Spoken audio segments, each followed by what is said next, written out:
your emotions distract you from doing what needs to be done. Control your emotions, or your emotions will control you. A very good morning to one and all. This is Geethanjali Pyla, studying class 12.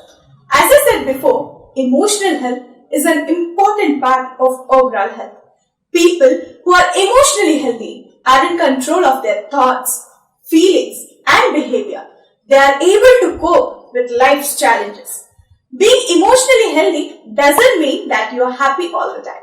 It means you are aware of your emotions. Emotionally healthy people still feel stress, anger, and sadness, but they know how to manage their negative feelings.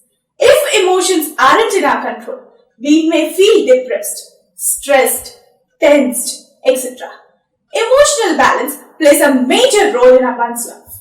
It is as much important as one's physical health. If one knows how to control his or her emotions, he or she may rule the kingdom.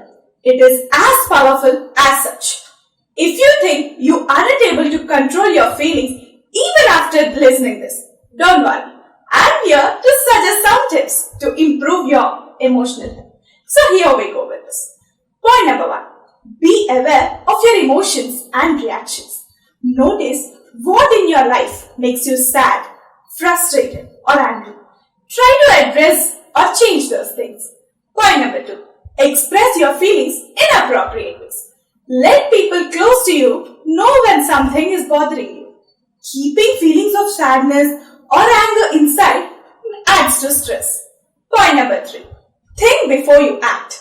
Give yourself time to think and be calm before you say or do something you might regret.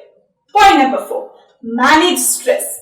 Learn relaxation methods to cope with stress. These could include deep breathing, meditation, exercise, or something in which you are interested. Point number 5. Stay positive. Focus on good things in your life. Forgive yourself for making mistakes and forgive others too. Spend time with healthy and positive people. Motivate yourself on your own. No one is going to do it for you. It's your life. You have to make it colorful. Thank you.